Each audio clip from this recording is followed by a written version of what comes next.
Pernah nggak sih Anda lagi di jalan, dapat ide bagus gitu, terus pas sampai tujuan, kok lupa ya?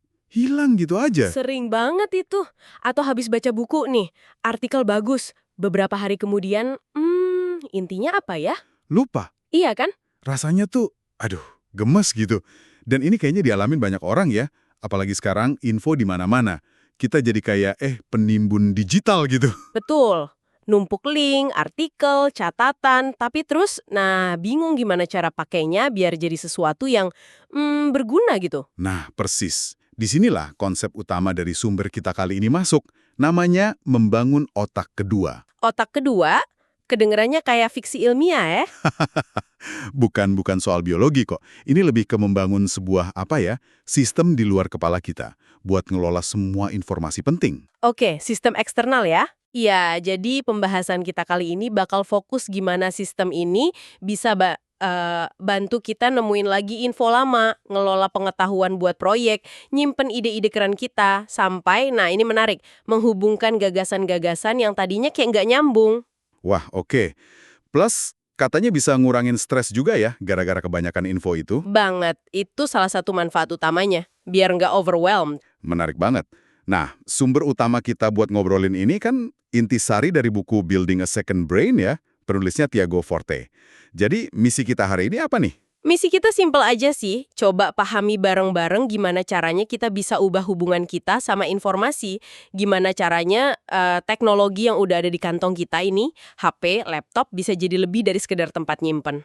Jadi bukan cuma gudang data gitu ya? Betul, tapi jadi alat bantu mikir yang beneran powerful. Kayak, sepeda buat pikiran gitu istilahnya. Biar potensi kreatif dan intelektual kita ini, bisa keluar lebih maksimal. Sepeda buat pikiran, keren istilahnya. Oke deh, kita mulai gali lebih dalam yuk. Boleh. Kita lihat dulu seberapa besar sih masalah banjir informasi ini sebenarnya. Gini deh, rata-rata kita ini terpapar sekitar 34 GB informasi. Tiap hari. Hah? 34 giga? Sebentar, itu setara apa ya biar kebayang? Itu, kalau diibaratkan kayak baca 17/4 koran penuh. Tiap hari loh. Astaga, pantesan kepala rasanya penuh ya kadang. Nah, makanya bukannya bikin kita makin pinter, seringnya malah bikin kita kena, information exhaustion, kelelahan informasi, otak jadi capek. Masuk akal banget. Ada riset juga di Amerika, pekerja rata-rata itu buang waktu sekitar 76 jam setahun cuma buat nyari catatan atau file yang, salah taro. 76 jam? Itu kayak hampir 2 minggu kerja ya, cuma buat nyari doang. Iya, dan ini lebih parah lagi buat knowledge worker, orang yang kerjanya ngandelin pengetahuan. Hampir 1/4 waktu kerja mereka, 26%, itu habis buat nyari dan ngumpulin info. Terus nemu nggak infonya? Nah, itu dia. Sialnya, hampir separuh dari waktu nyari itu, sekitar 44%, gagal, nggak ketemu infonya. Ya ampun. Jadi kayak lebih dari sehari kerja per minggu itu hilang cuma buat mencari. Sayang banget waktunya ya. Boros banget. Ironisnya kan, tuntutan kerja makin kompleks, butuh mikir lebih keras. Tapi mesin di kepala kita ini, otak kita, ya gitu-gitu aja dari 200.000 tahun lalu secara biologis. Bener juga ya. Jadi kita kayak butuh upgrade cara kita ngelola memori dan informasi ini. Tepat. Dan ini nyambung banget sama cerita pribadinya si penulis buku, Tiago Forte. Gimana dia bisa sampai nemuin sistem ini. Oh iya, gimana ceritanya? Pasti menarik nih. Cerita dia ini penting banget buat ngasih konteks kenapa sistem ini lahir. Jadi awalnya waktu dia kuliah, dia kena sakit tenggorokan yang aneh, misterius gitu. Dokter nggak nemu penyebabnya apa. Waduh, terus? Makin parah, sampai dia susah ngomong, susah nelan. Udah gitu dia coba minum obat kan, malah kena efek samping. Memorinya, ingatan jangka pendeknya hilang. Bayangin usia baru 24, tapi katanya memorinya kayak orang 80 tahun. Astaga, itu pasti bikin, frustrasi dan takut banget ya. Banget. Nah, titik baliknya itu pas dia di ruang dokter, dia kayak dapat pencerahan gitu. Dia sadar dia nggak bisa pasrah aja nunggu dokter. Dia harus ambil kendali gitu. Tanggung jawab atas kesehatannya sendiri. Terus apa yang dia lakuin? Mulai dari situ, dia mencatat. Bener-bener nyatet semuanya di jurnal digital. riwayat kondisinya, obat apa aja yang pernah dicoba, mana yang gagal, mana yang lumayan efek, apa aja keinginannya dia. Detail banget ya nyatetnya. Iya, dia bahkan sampai minta semua rekam medisnya dari rumah sakit. Ratusan halaman itu. Terus dia scan semua jadiin digital. Dia jadi kayak manajer proyek buat penyakitnya sendiri gitu. Jadi dia mulai mengelola penyakitnya lewat catatan digital itu. Keren juga idenya. Tepat sekali. Dan dari tumpukan catatan digital itulah dia mulai nemuin pola-pola. Hal-hal yang mungkin nggak kelihatan kalau cuma ngandelin ingetan atau catatan dokter yang kepisah-pisah. Oh, jadi polanya kelihatan dari data yang dia kumpulin sendiri. Iya, tentu dengan bantuan dokter juga ya. Akhirnya dia mengarah ke diagnosis gangguan suara fungsional. Ada kaitan kuat antara pikiran dia sama kondisi fisiknya. Terus dia coba eksperimen kecil-kecilan. Eksperimen gimana tuh? Kayak ubah pola makan, coba meditasi, latihan suara, dan semua perkembangannya dia catat. Hasilnya, rasa sakitnya jadi jauh lebih bisa dikendalikan. Wah, luar biasa. Nah, dari pengalaman pahit itulah dia dapat kesimpulan kunci. Catatan itu sama pentingnya kayak obat atau prosedur medis. Catatan bantu dia lihat gambaran besarnya, big picture-nya, dan mengubah tumpukan informasi jadi solusi nyata. Inilah cikal bakal sistem otak keduanya. Oke. Jadi ini benar-benar lahir dari kebutuhan pribadi yang sangat mendesak ya ternyata. Terus gimana dia ngembangin ini ke area lain di hidupnya? Nah, sistem catatannya ini jadi penyelamat dia buat kerja. Bahkan pas dia kerja jadi konsultan di Silicon Valley. Wah, di Silicon Valley pasti infonya lebih gila lagi kan? Email, pesan rapat. Nah, itu dia. Gempuran ratusan email dan pesan tiap hari. Dia tetap pakai sistem mencatat ini buat semua rapat, telepon, riset, feedback project, semuanya. Hasilnya gimana? Hasilnya, dia jadi orang yang diandalkan di kantor. Kalau ada yang perlu cari informasi A atau B soal proyek lama, pasti nanyanya ke dia, karena dia punya catatannya. Intinya, ngelola informasi dengan baik itu ngasih dia keunggulan nyata. Oke, dari situ kayaknya dia mulai sadar ya kalau metode ini nggak cuma berguna buat dia doang. Betul banget. Disinilah ada pergeseran penting kedua. Dia sadar koleksi catatannya yang udah rapi itu bukan cuma buat konsumsi pribadi, tapi ini bisa jadi aset berharga. Aset? Maksudnya aset gimana? Ini nyambung ke konsep modal manusia. Pengetahuan kita, pengalaman, keahlian, itu kan modal ya. Dan nilainya seringkali jauh lebih besar dari aset fisik kayak gedung atau mesin. Nah, kalau koleksi catatan pribadi kita ini dikelola dengan baik, ini bisa jadi aset pengetahuan yang nilainya terus tumbuh seiring waktu. Masuk akal. Jadi bisa dimodalin gitu ya? Bisa dibilang gitu, makanya waktu temen-temennya mulai nanya-nanya soal metodenya, itu berkembang. Dari obrolan pas makan siang, jadi workshop kecil-kecilan, terus akhirnya jadi kelas berbayar yang diminati banyak orang. Karena pendekatannya ini lahir dari pengalaman nyata ngelola kondisi kronis. Jadi praktis banget buat mecahin masalah dan ngasilin sesuatu sekarang.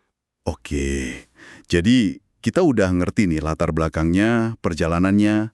Sekarang biar jelas, apa sih definisi otak kedua ini sebenarnya? Biar kita semua dan pendengar di rumah punya pemahaman yang sama. Oke, simpelnya gini, otak kedua itu kayak arsip digital pribadi Anda. Tempat Anda nyimpen semua memori penting, ide-ide cemerlang yang tiba-tiba muncul, kutipan inspiratif, pokoknya semua pengetahuan berharga yang Anda temui atau Anda pikirkan. Jadi kayak perpustakaan pribadi gitu ya, tapi digital dan muat di saku. Persis. Anggap aja kayak gitu, perpustakaan pribadi super canggih. Ada juga yang nyebutnya awan pribadi atau otak eksternal. Istilahnya macam-macam, tapi intinya sama. Kedengarannya keren sih, tapi kalau dipikir-pikir, ide nyimpen pengetahuan di luar kepala ini sebenarnya bukan hal baru banget kan ya? Kayak udah ada dari dulu kan ya? Sama sekali bukan hal baru, Anda benar. Ini akarnya panjang banget dalam sejarah. Selama berabad-abad, tokoh-tokoh hebat yang kita kenal, kayak Leonardo da Vinci, terus penulis Virginia Woolf, filsuf John Locke, sampai penulis fiksi ilmiah Octavia Butler, Mereka juga punya otak kedua gitu. mereka pakai yang namanya commonplace book, semacam buku catatan umum gitu.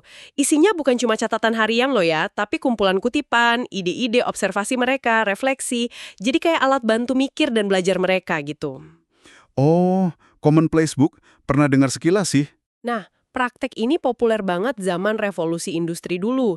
Itu kan juga era ledakan informasi ya, mirip sekarang. Orang-orang waktu itu juga mulai kewalahan, jadi mereka pakai commonplace book ini buat memahami dunia yang lagi berubah cepat. Wah, menarik. Jadi, Otak kedua digital yang kita bahas ini kayak versi modern, versi upgrade dari Commonplace Book itu ya? Dengan segala kelebihan teknologi tentunya. Persis banget. Dengan teknologi digital, catatan kita jadi jauh lebih fleksibel. Bisa dicari searchable dengan gampang. Mau kata kunci apa aja. Gampang diatur ulang sesuai kebutuhan. Bisa sinkron di semua perangkat kita, di HP, di laptop. Dan yang penting juga aman karena bisa di-backup. Jadi, ini kayak gabungan buku catatan belajar, jurnal pribadi, sama buku sketsa ide gitu ya? Tapi versi digital yang super. Iya, bisa dibilang gitu. Kombinasi ketiganya, tapi dengan kekuatan super digital. Oke. Nah, pertanyaan berikutnya. Kenapa konsep ini jadi penting banget atau relevan banget sekarang, di zaman sekarang ini? Kenapa relevan sekarang? Karena kita hidup di era yang namanya knowledge worker, pekerja pengetahuan. Diperkirakan lebih dari separuh angkatan kerja sekarang ini kerjanya ngandelin pengetahuan sebagai aset utama mereka. Bener juga. Dokter, insinyur, desainer, penulis, programmer, banyak banget ya? Nah, pertanyaannya, pengetahuan yang jadi aset utama mereka itu disimpan di mana? Seringkali kan kita itu memperlakukan pengetahuan kerja kita kayak pas zaman sekolah dulu. Maksudnya gimana tuh? Ya kayak catatan sekolah. Cuma dipakai buat ujian atau buat nyelesain satu tugas spesifik. Abis itu, ya dilupain aja. Nggak dianggap penting lagi. Padahal di dunia kerja kan beda banget. Beda gimana? Ujiannya di dunia kerja itu bisa datang kapan aja, dalam bentuk tantangan baru, proyek baru, masalah baru. Dan kita justru boleh banget malah dianjurkan buat lihat catatan kita pas ujian itu. Nggak kayak ujian sekolah yang harus tutup buku kan? Iya juga ya. Nggak ada pengawasnya. Fokusnya bukan lagi menghafal mati, tapi gimana kita bisa bertindak cerdas berdasarkan informasi dan pengetahuan yang udah kita kumpulkan. Oke, jadi paradigma mencatatnya harus beda ya antara sekolah sama kerja.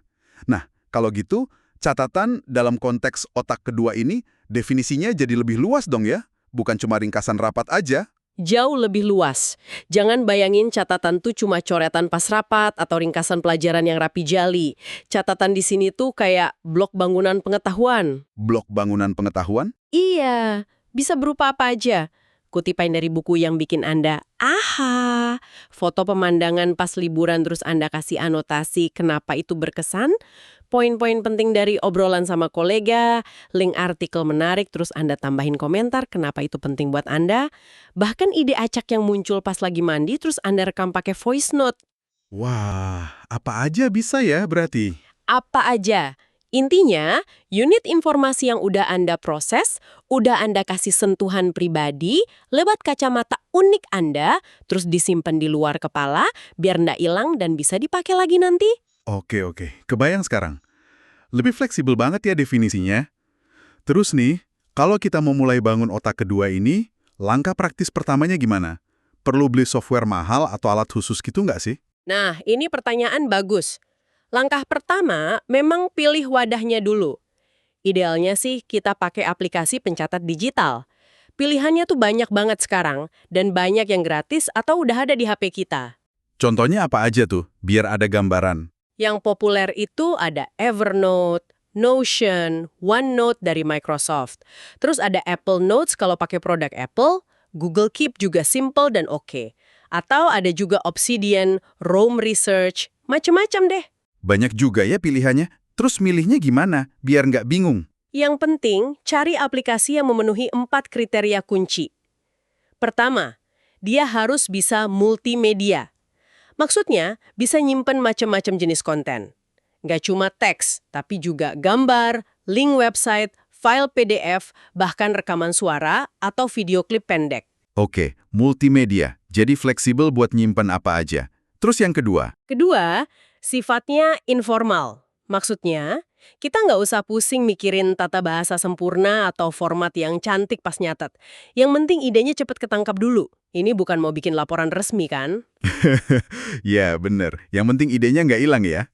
Oke, multimedia, informal, apalagi? Ketiga, terbuka atau open-ended.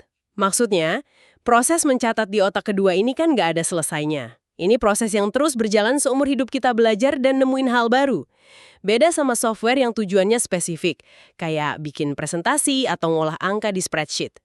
Aplikasi catatan ini buat eksplorasi yang bebas dan berkelanjutan. Oke, jadi wadah buat proses yang nggak pernah berhenti ya.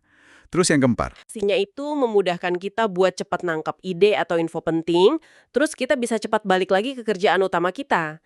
Nggak bikin kita malah asyik mainin aplikasinya. sip. Multimedia, informal, terbuka, berorientasi tindakan.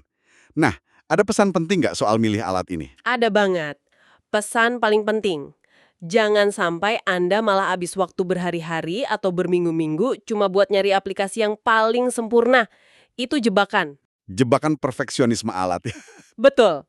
Mulai aja dulu pakai yang udah ada di HP atau komputer Anda. Atau pilih satu yang kelihatannya paling gampang dipelajari.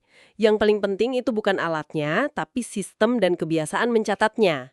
Nanti kalau udah jalan, gampang kok kalau mau pindah atau upgrade aplikasi. Yang penting, mulai aja dulu. Terus, gimana cara ngisi dan ngelolanya biar efektif? Katanya ada metode intinya ya, tadi disebut di awal. Iya, ada. Metodenya ini jadi kerangka kerjanya, disebut CODE. Ini singkatan dari 4 langkah utama. Capture, tangkap, organize, atur, distill, saring, dan ekspresikan. Code. Oke, kayak kode gitu ya. Capture, organize, distill, express. Kedengarannya simple tapi kayaknya dalam nih. Kita bahas satu-satu ya. Mulai dari yang pertama, C, capture, tangkap.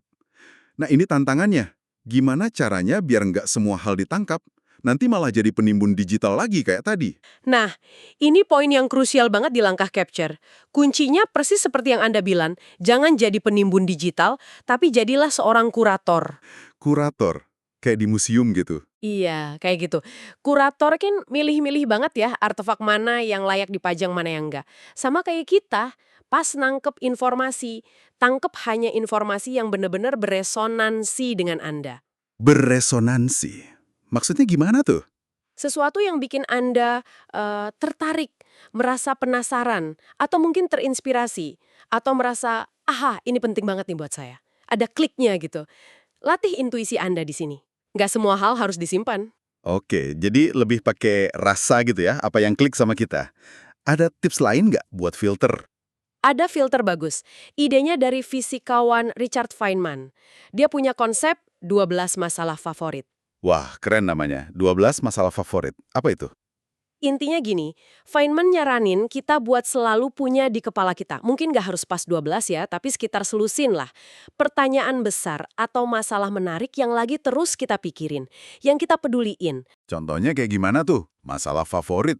Bisa macam-macam. Soal kerjaan, misalnya gimana cara bikin presentasi yang lebih engaging, atau bagaimana meningkatkan kolaborasi tim. Soal pribadi, bagaimana membangun kebiasaan membaca rutin, atau apa cara terbaik buat belajar skill baru.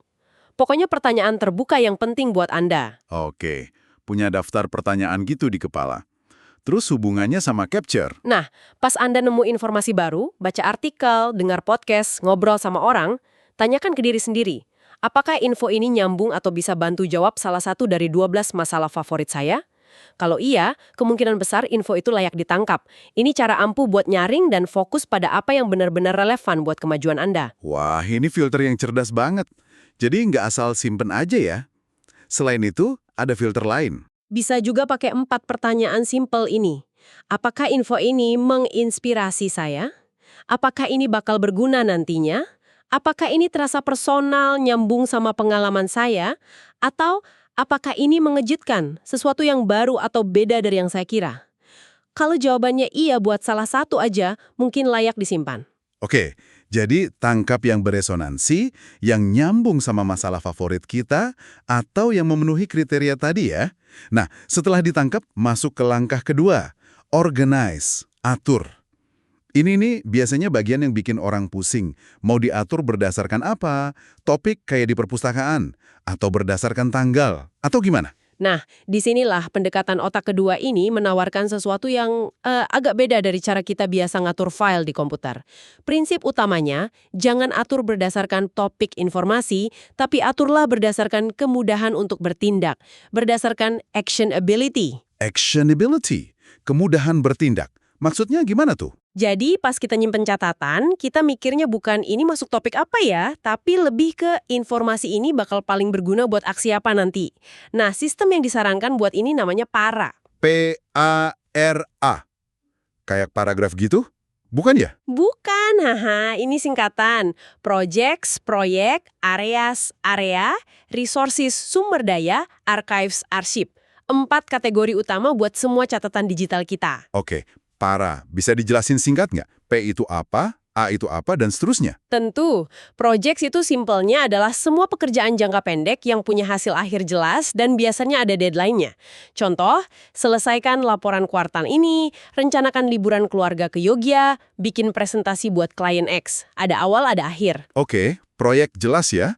Terus, areas? Areas ini beda. Ini adalah tanggung jawab jangka panjang dalam hidup kita. Yang nggak ada habisnya, nggak ada deadline finalnya. Standar yang terus kita jaga. Contohnya, kesehatan, keuangan pribadi, hubungan keluarga, pengembangan diri, atau mungkin manajemen tim kalau di kerjaan. Ini payung besarnya. Oke. Jadi kayak area-area penting dalam hidup gitu ya. Terus, resources. Nah, resources ini baru tempatnya topik-topik minat kita. Atau referensi umum yang nggak terkait langsung sama proyek atau area spesifik saat ini.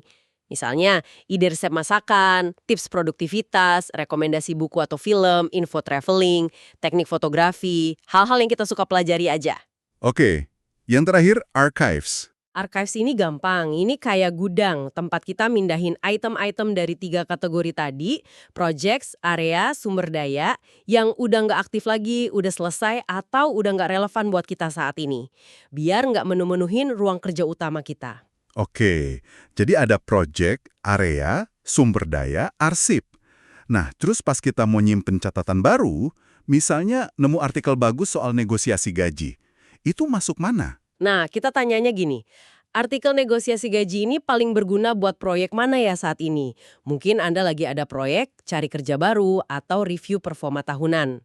Kalau ada, masukin ke folder proyek itu. Kalau nggak ada proyek yang pas. Tanya lagi, apakah ini paling nyambung ke area tanggung jawab saya? Mungkin masuk ke area karir atau keuangan pribadi. Kalau nggak nyambung ke area juga, misalnya cuma, penasaran aja sama topiknya?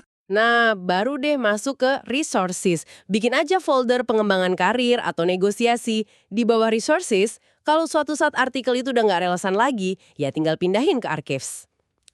Oke.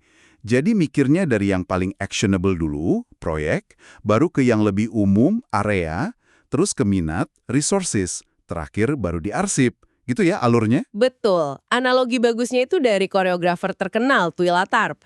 Dia cerita kalau buat setiap proyek tarian barunya, dia punya satu kotak fisik gede. Semua inspirasi, clipping koran, catatan ide, musik, apa aja yang relevan buat proyek itu, dia masukin ke kotak itu. Jadi semua bahan buat satu aksi bikin tarian ada di satu tempat. Nah ini PRA, kayak versi digitalnya. Biar fokus dan nggak nyari-nyari bahan pas mau ngerjain sesuatu ya. Masuk akal banget sih ini, biar nggak cuma jadi koleksi doang catatannya. Oke, capture udah, organize pakai para udah. Langkah ketiga, distill, saring.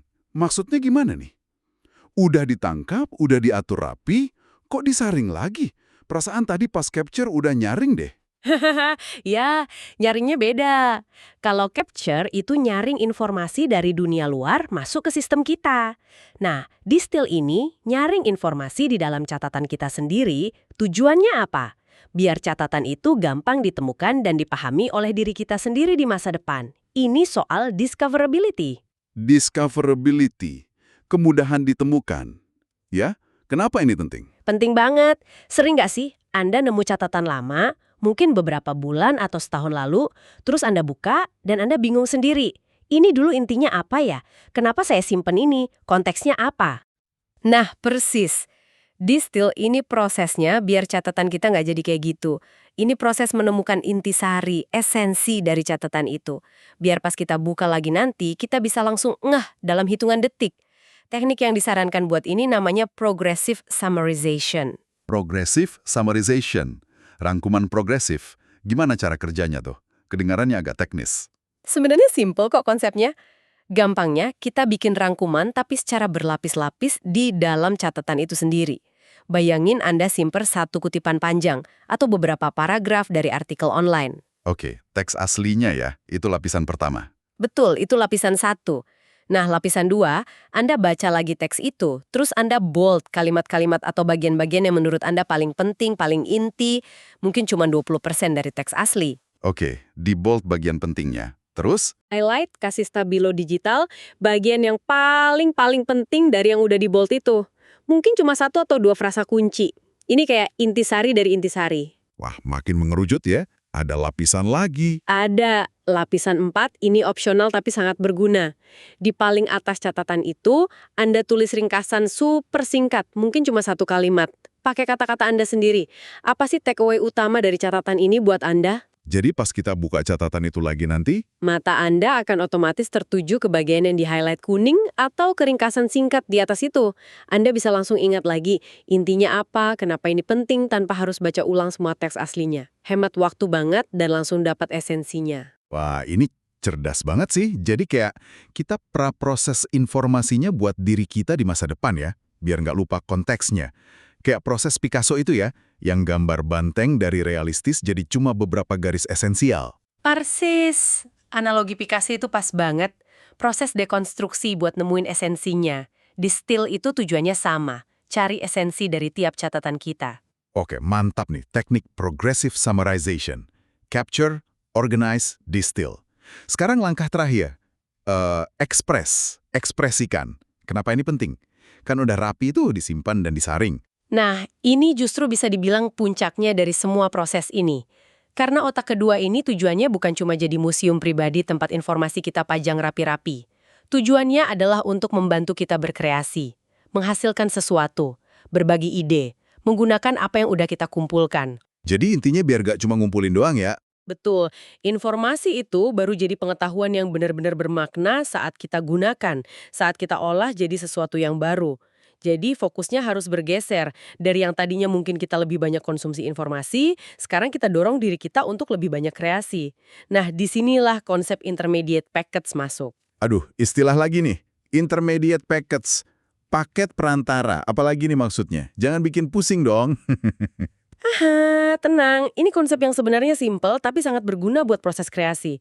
Intermediate packets atau IP itu sederhananya adalah bongkahan atau blok bangunan dari kerjaan kita yang bisa kita pakai ulang nanti di proyek lain. Blok bangunan kerjaan, contohnya kayak gimana tuh, IP? Contohnya banyak, catatan yang udah Anda distill tadi pakai progressive summarization, itu udah jadi IP, terus materi sisa dari proyek lama yang nggak kepake, tapi masih bagus, outtakes, itu IP, draft tulisan yang belum selesai, slide presentasi yang udah jadi dari proyek sebelumnya, bahkan dokumen atau template berguna yang Anda dapat dari orang lain, tentu dengan izin ya. Anggap aja kayak potongan-potongan Lego dari hasil kerja kita sebelumnya. Oke. Jadi kayak aset kecil-kecil hasil kerja kita gitu ya, yang bisa dipakai lagi. Persis. Manfaatnya apa? Banyak banget. Pertama, bikin kita lebih tahan sama interupsi kerja. Kan kita kerja dalam potongan-potongan kecil IP, jadi kalau keganggu nggak terlalu masalah, tinggal lanjutin IP berikutnya. Kedua, kita bisa bikin progres kapan aja. Walau cuma punya waktu 15 menit, kita bisa nyicil bikin satu IP. Menarik. Jadi bisa nyicil kerjaan ya? Betul. Ketiga, lebih gampang minta feedback ke orang lain. Kan kita bisa kasih lihat satu IP spesifik, nggak harus nunggu semua selesai. Keempat, dan ini yang paling keren, kita bisa merakit proyek baru dengan lebih cepat karena kita bisa gabungin IP-IP yang udah kita punya. Jadi nggak selalu mulai dari 0-0. Wah, ini kayak punya pabrik konten pribadi ya. Bisa ngerakit macem-macem dari bahan yang udah ada. Keren. Penulis Octavia Butler tadi disebut, dia pakai ini juga. Iya, Octavia Butler itu contoh bagus banget. Dia kan punya latar belakang yang cukup sulit ya, tapi dia rajin banget mencatat pengalamannya, observasinya, ide-idenya. Nah, catatan-catatan itu jadi paket perantara dia buat nulis novel-novel fiksi ilmiahnya yang luar biasa dan berpengaruh itu. Dia mengubah pengalamannya jadi karya. Keren banget. Oke, jadi COD, Capture, Organize, Distill, Express, dan didukung sama para, buat ngaturnya, ini adalah jantung dari sistem otak kedua ya.